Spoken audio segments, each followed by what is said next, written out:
Okay, everybody. So here are the results of the draft, and then I'm going to show free agency, cap holds, cap tables, and then I'm going to go. I will say I did not input rookie random events or the name change. This guy's supposed to be named Deep Dave. And we are supposed to have like 5 or 6 rookie random events. I did not have time to input those right now, so you can check those in BDPN, and they will be inputted later today. But as far as the draft goes, obviously the #1 pick is the best player, an 81 overall 19-year-old. Not a lot of standout players in the second round, but you'd expect this to be a particularly weak second round, given the fact that the draft class was rated poorly. I'm actually going to show cap holds first before I show free agents, so that everyone can know and they can release their cap holds if they don't want them. So here we go. Kevin Porter Jr. has a big one, so does Murray. Brogdon has a sizable one. Durant has an $82 million cap hold. That's going to hurt the Nuggets. Gobert has a $70 million cap hold. Those are some crazy big ones that they might want to release unless they plan on re-signing those guys. Jarrett Allen has $30 million for the Wizards. Okay, now I'm going to show free agents. So the top free agent obviously is Kevin Durant. He's 37 years old and 94. You'd expect him to drop before the season starts, but he didn't retire, so he will almost certainly retire after this season, I'll say that. But right now he's a 94. He'll probably drop to like a 92, maybe even a 91. Still a decent free agent, so maybe worth paying him 52 for 1 year with a team option if you have the money. But yeah, here's the free agent class. A lot of these older guys are definitely going to drop. Let's go by position here. So point guards, the #1 point guard is Harden, who's going to drop. Brogdon is the second best at an 83, so rather weak point guard class. I doubt Brogdon or any of these guys will drop other than Harden. I'll scroll for a minute till we get down into like the 74, 73 range. And then I will go to shooting guard. I just caught this guy, 94 or 74, 19-year-old B- potential. He might be worth paying $4.7 million to someone for a couple of years.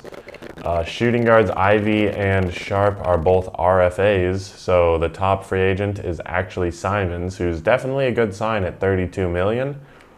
Then the second best UFA is Paul George, who is also probably not a bad sign at $6 million. And he might retire soon as well.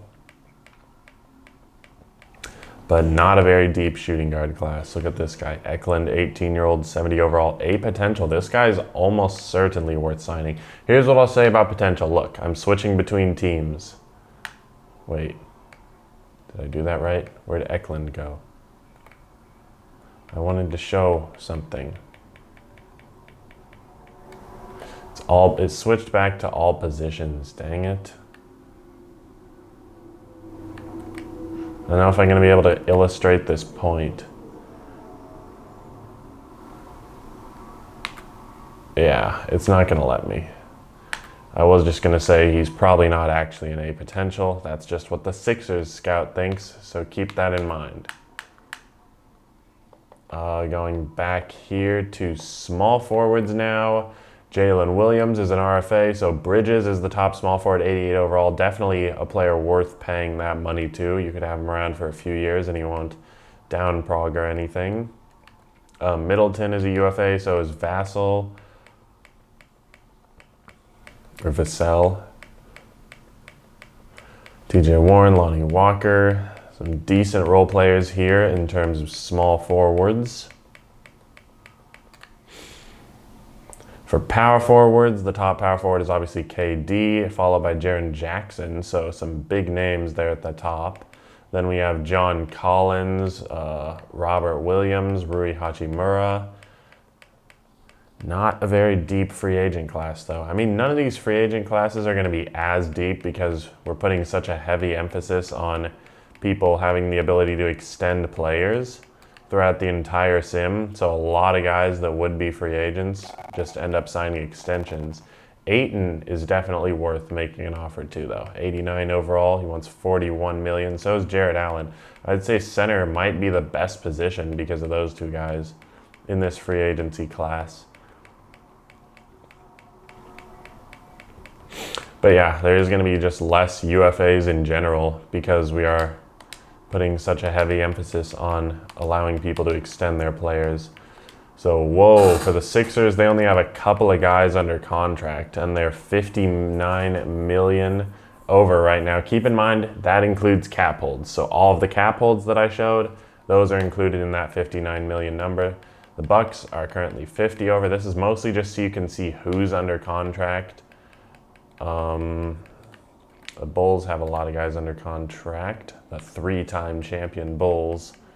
Cavs 67 over. The Celtics are 20 over right now. The Sonics are 43 over.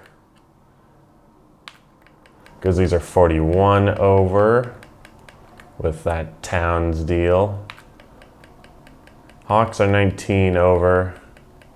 A lot of small guys on dead cap. The Heat are 69 over. Nice. 38 over for the Hornets. 20 over for the Jazz with Jokic. They almost upset the Lakers in the first round. 15 over for the Kings.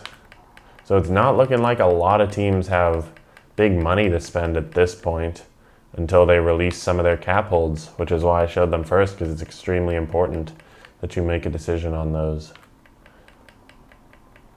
And if you want, I think we'll have mods available. So if you want to say like, oh, I want to release my cap holds and then show me how much money I have again, I'm pretty sure a mod would be happy to do that throughout the next day or two.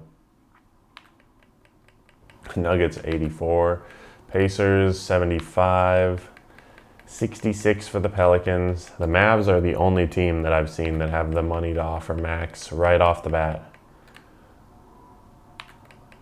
Raptors are 15, 25 for Houston. Jimmy accepted his player option there. He'll probably down Prague from a 93 though to a 91 or 90. How old was he? 36? Yeah, so he might retire soon.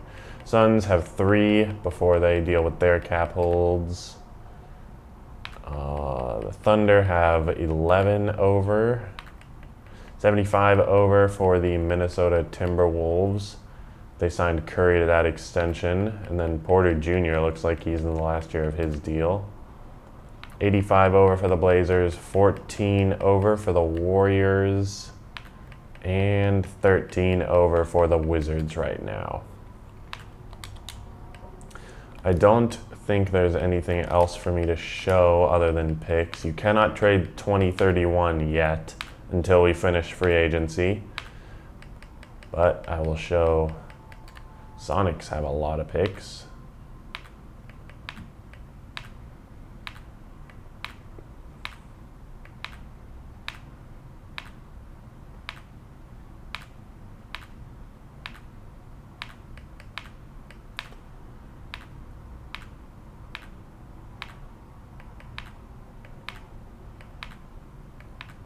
And there we go. I think that is everything. I showed free agents. The last thing that I'm going to do really quick is just, where is it? I'm going to go in here and edit the draft class slider for next season, because the next class is a 66 out of 100. And I'll save that. But yeah, I think that's all. So good luck with free agency, guys. Next deadline will probably be Monday night.